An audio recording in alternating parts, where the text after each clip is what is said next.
Hey guys, welcome back to the channel. Today I am dropping you my all new 20-0 tactics. We've now gone 20-0 3 times with 3 different teams, and I'm pretty confident that these tactics are going to help you get more wins in Rivals and Weekend League. If you are new here, make sure you hit the like button and also hit the subscribe button. If you're an OG around here and you haven't done those yet, what are you doing? Help me out. We're on that YouTube grind, and I'm here to help you guys get more wins with whatever teams you guys play with. Also, if you haven't already, come and check out the Twitch stream, twitch.tv/CrypsyTV. We're live basically every single day. We do heaps of packs, heaps of gameplay, help you out with your squads, help you out with your teams, formations, all the questions you have. I'm here to help, alright? So come and check it out. The link's up there, and the link is in the description as well. So let's jump into it. First and foremost, this is the team that we got the most recent 30-0, which was the past weekend. And obviously, there's a pretty big indicator of who might help that one. This Red Mbappe is something special. We started him on the bench just because I didn't know how to get him into the squad and where he'd play, and away we go. There's Elite and Weekend League results with this Mbappe, and I will be honest, he started every single game this weekend, and I think he basically ended every single game this weekend.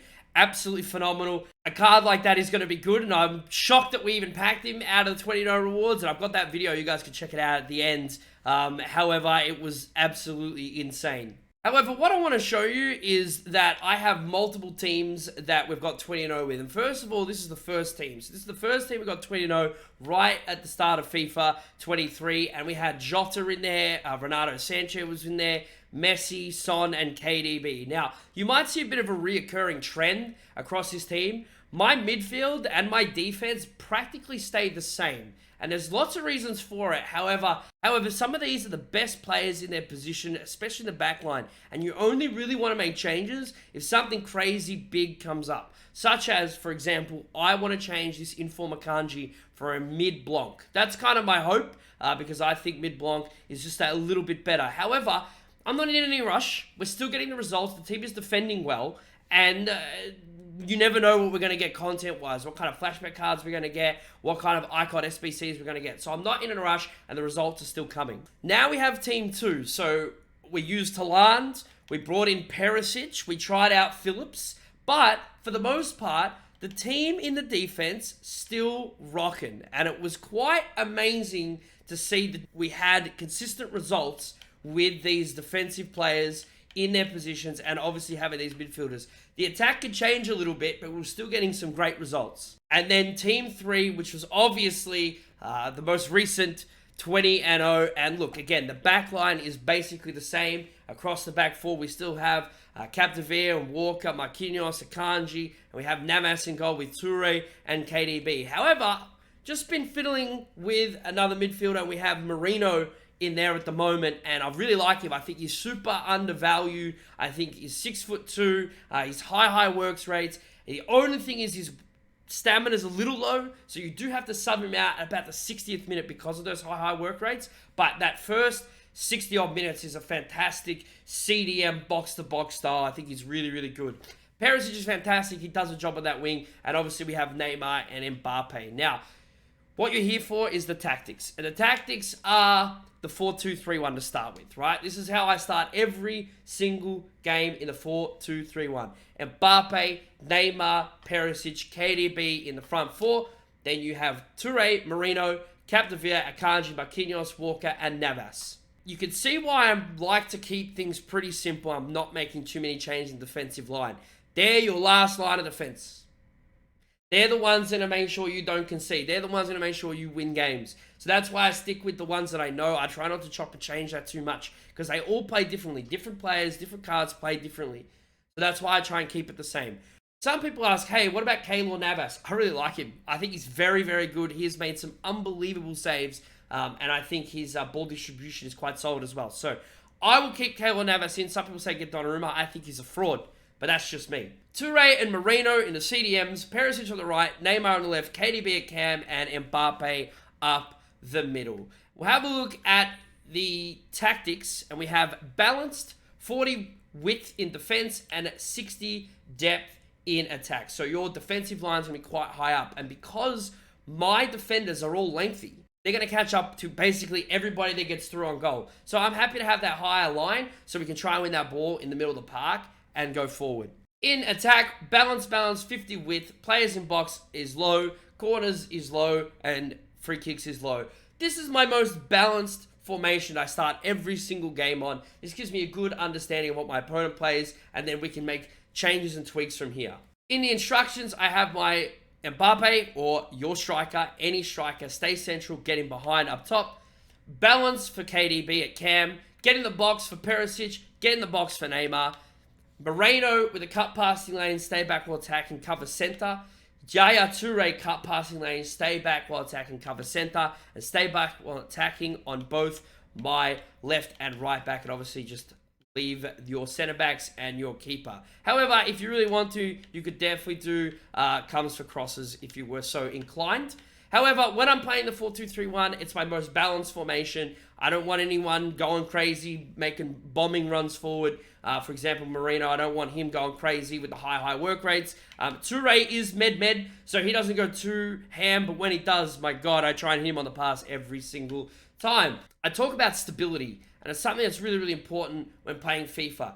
If you play on a fast build-up all the time, or a constant press, or a press after possession loss, you will actually not have stability. Your players are going to be all over the pitch. You're going to be hitting on the counter-attack really hard.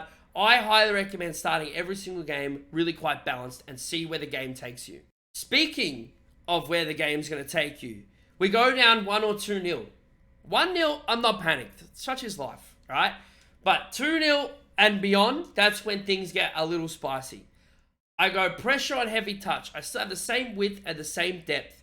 In the 4-2-3-1, I go fast build up and then the same everything else. And as you can see, the positioning of all the players are just the same. However, we go to the attack. I let Mbappe do his thing when going forward. I don't have any commands on him. I just let him run wild.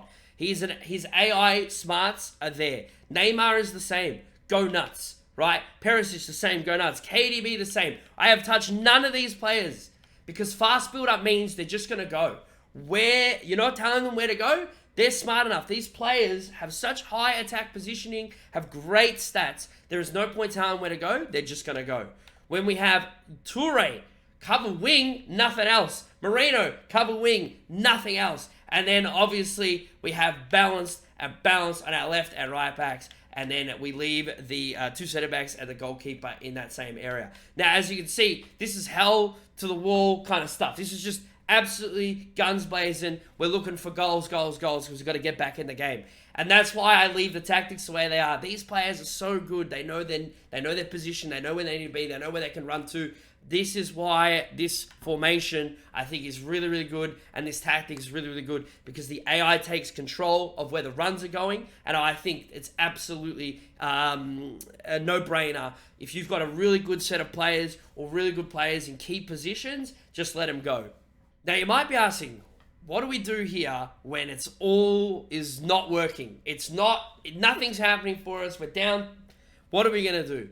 I drop to the 4-2-2-2. I just go for it, right? We got a fast build up. Now, you could either go balanced or pressure on heavy touch. I have it on balance. We have the fast build up, and then we go wild. Perisic, Mbappe, Kevin De Bruyne, Neymar, with Toure, Moreno, and then obviously the back line in position. Now, the reason why I have Perisic and Mbappe is the physicals. I like having them up top. However, you could have them Neymar up there if you wanted to.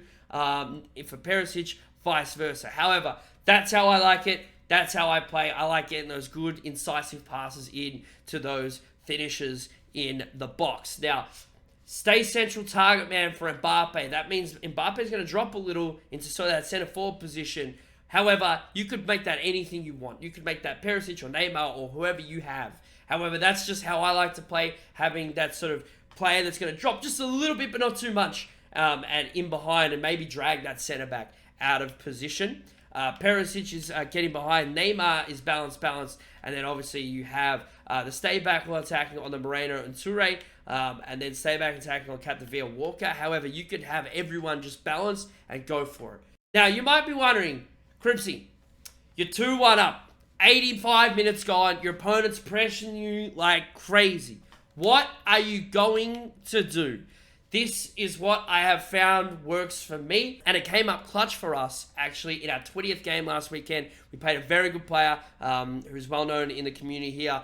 He has a very good team as well, and this worked basically from the get-go. This is the ultra defensive tactics that I use. This is the 4-3-3 false 9, completely different to what some of the other tactics are. However, you can see we have a real setup and there's a real plan to this. First and foremost, when it comes to the 4-3-3 false 9, your goal is to absolutely overload in the midfield. You have Moreno, Toure, and KDB. However, that could be any three midfielders that you have. That's how I like to run it. You have those three in there. And you'll see in all the games that I play with this formation, you will have the three mids just waiting to receive the pass on the counter-attack, or they'll be defending the back four. They'll be getting in behind the opponent's defense because they are just in that position where they can overload and go. And I think that's why this beats the press so well. The key, though, to having such a good 4-3-3 is your false 9. Who is your false 9? For me, it's Mbappe. It could easily be Haaland. It could be someone like Kane. It could be someone like Son. Someone that has good dribbling, someone that's able to pass well, and people say, oh, Haaland can't pass. Trust me. That card passes just fine, all right? And the goal of that is to either pass back from the false 9 to KDB or Toure to go to Perisic or Neymar to release and get in behind. And we'll talk about it here. So here is Mbappe. It stays central, balanced everywhere else. Perisic, stay forward, get in behind. Neymar, stay forward, get in behind. So if you can imagine a football field right now, Mbappe is sitting basically in a cam spot, and he is watching Neymar and Perisic bombing down the inside of the defensive left back and right back. So you're going to get passing opportunities in behind. That is why this works so well, because when they're passing behind, you're basically passing to space. The defensive opponent, the left back and right backs, can't get to it. And you can waste some time down the wing or whatever you need. Stay back while attacking on KDB. Stay back while attacking on Toure. Cover center. That's probably a key one for both of those. And obviously Moreno, cut passing lane, stay back while attacking, cover center. And then you have your stay back on your left back and your right back. So you're really defending with 7, you're attacking with 3, but your opponent, because they're on constant press or they're pushing really hard up the field, there's going to be gaps for you to pass into. And I think that's why this formation works so very well. Balanced, 35 width, 50 depth. So we've dropped the depth, or we've brought the depth forward just very slightly. We have our width just a little bit tighter because you have those 3 center mids that are going to be defending as well. So if someone gets dragged out of position out wide, you're going to have one of those center mids dropping in deep. Build-up play is long ball. So when you're getting that ball into, say, a Neymar, you're already looking for Perisic. You're already looking for Mbappe, or vice versa for those over-the-tops or those wing plays. And that's why also players like KDB or Toure or Moreno are really, really good, because they will go into the little spaces in the midfield because your opponent can't cover all those midfielders. Balanced, 50 width, 3 players in the box, corners, and free kicks. You just don't want to get counted. When you're playing like this, you just don't want to get counted. So this is my tactic that really helps out when you're getting pressed absolutely hard late in the game, or you want to hold a game. Give it a try. I think it'll really work. Tweak it how you want to tweak it as well. This is the great thing about FIFA, is everyone plays FIFA differently. There's different styles, there's different formations. For you, you can use these and then you can start tweaking it how you want to tweak it. I have one really strong piece of advice for someone that's maybe building a squad or trying to find ways to improve their game. I'm going to tell you the biggest piece of advice that I have learned, and then what I try and implement, is passing well and passing to smart positions, such as, I'll give you an example. When I'm playing the 4-2-3-1, for example, my opponent pushes up. So I can't really pass through the middle. However, your winger, such as Perisic, is dragging the right back or the left back, whoever's there, into a position that means your opposite wing back should be open. For example, if I'm with Capdevia, I could cross the ball over to Walker safely, no problems, and he will have time on the ball. This gives you an opportunity to save yourself passing under pressure or turning the ball over in the middle of the pitch. You don't want to do that. Stop turning the ball over in your defensive third. Stop turning the ball over at the halfway line. You need to make sure you do not lose the ball. And that can be tricky, especially if you're playing with players that don't have great passing or in particular don't have great dribbling on the first touch. So I'm going to tell you right now, look for players that have nice passing when you're playing in the DM. Look at this. I know that KDB is a special card. 93 passing. It's crazy, right? We have 86 passing on Toure. Moreno has 84 passing for a 20k card. That's fantastic, right? These are great passes. Capdevia, he has 81 passing. Walker has 77 passing. These are good stats for these players in these positions. So you're not going to lose the ball in these really dangerous areas. That also means that your opponent's team is going to drop deeper and deeper. Or if they try and push you, that your midfield three is going to be open for space. So you can either pass it to Toure, you can pass it to Moreno, or you can pass it to KDB. You're going to have so many options in the middle of the park if your opponent presses you. That's why I like the 4-3-3 false 9.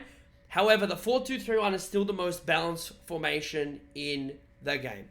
If you like the video, give it a thumbs up. If you haven't already, make sure you hit the sub button. If you're new here, if you're an OG, please do it. All right, help us out. We are going for 3,000 subs on the channel. We are trying to get partnered here on YouTube as well, which would be absolutely fantastic. Come and check out the live stream, twitch.tv/CripsyTV. I hope this helped you. If you have any questions, chuck it in the comments below. I'll help out where I can, and I'll see you guys next time.